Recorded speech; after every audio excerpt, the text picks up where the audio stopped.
Halo semua, di sini aku akan menjelaskan terkait dengan cause effect graphing daripada mata kuliah pengujian dan implementasi sistem. Sebelum memasuki isi daripada materi yang akan saya jelaskan terkait dengan cause effect graph, di sini ada beberapa timeline penjelasan yang akan saya jelaskan. Yaitu pertama ada pendahuluan, apa itu cause effect graph, lalu ada konsep sederhana dari cause effect graph itu sendiri, dan yang terakhir ada proses penyusunan dari cause effect graph. Sebelum itu, perkenalkan nama saya Azam Abdurrahman. Saya mahasiswa S1 Sistem Informasi di Telkom University. Nah, apa itu cause effect graph? Cause effect graph adalah teknik pengujian black box yang menggunakan representasi grafis untuk menggambarkan hubungan antara kondisi input atau penyebab dan output yang dihasilkan atau efek dari suatu sistem. Metode ini sangat efektif dalam mengidentifikasi dan memetakan hubungan input-output output yang kompleks, sehingga memastikan cakupan pengujian yang menyeluruh selama proses pengujian. Dengan menganalisis hubungan ini secara sistematis, cause effect merancang kasus mengujikan penguji untuk merancang kasus uji yang efisien yang mempertimbangkan berbagai kombinasi kondisi input sehingga meningkatkan efektivitas proses pengujian. Nah, basic sederhana, konsep sederhana daripada cause effect graph itu sendiri melibatkan melibatkan beberapa elemen utama. Cause effect, cause itu melibatkan kondisi input yang mempengaruhi sistem, dan efek itu output yang dihasilkan. Berarti bisa dikatakan ini adalah hubungan sebab dan akibat. Serta constraint, yaitu aturan yang mendefinisikan hubungan antara cause dan efek seperti kondisi ketika hal tersebut ada, misalnya and dapat digunakan secara bersama, dan or atau digunakan salah satunya. Nah, elemen-elemen ini direpresentasikan, digambarkan secara visual menggunakan grafik sebab akibat, di mana cause dihubungkan dengan efek melalui ekspresi logis. Nah, penggambaran representasi grafis ini kemudian diubah menjadi tabel keputusan yang berfungsi sebagai dasar untuk merancang kasus uji yang minimal tetap efektif. Pendekatan ini memastikan cakupan pengujian yang menyeluruh sekaligus mengoptimalkan jumlah kasus uji.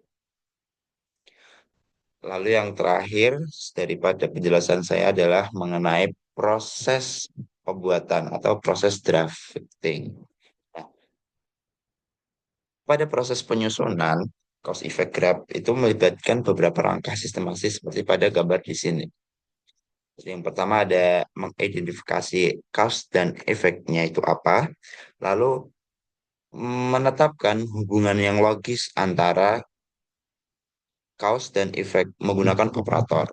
Lalu ada konversi ke sebuah tabel keputusan, dan yang terakhir adalah menyusun uh, case test atau tabel keputusan. Nah,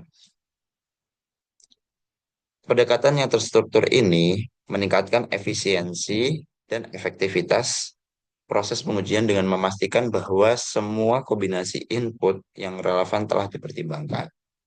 Gambar di sini aku akan menjelaskan terkait dengan simbol-simbol gambar di sebelah yang ada identify C1, E1, terus ada dua N, C1, C2, lalu ada E1, dan yang ketiga OR, yang terakhir not. Yang pada gambar satu di sini ada identify.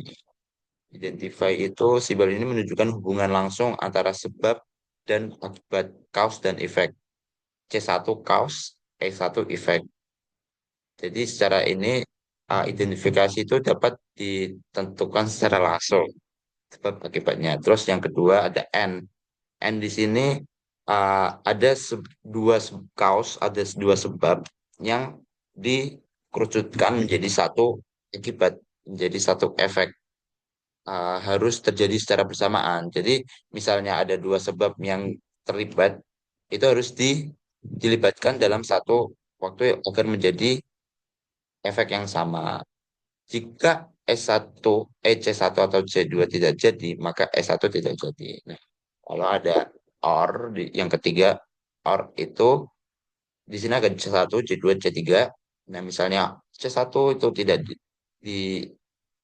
misalnya salah satu dari ketiga C ini itu terjadi, maka akan terjadi. Efek akibatnya akan terjadi. Namun, tidak semua C di sini harus terlibat. Jadi uh, C1, C2, C3 itu opsional. Jadi ada salah satunya. Terus misalnya not.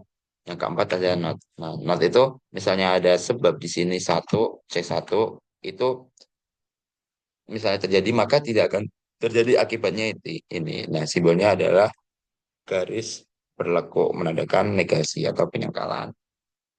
Nah, gambar ini membantu dalam memutuskan tabel keputusan dan merancang test case secara sistematis.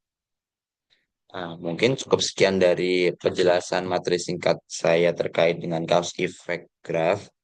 Ah, Mungkin cukup, kurang lebihnya mohon maaf. Terima kasih.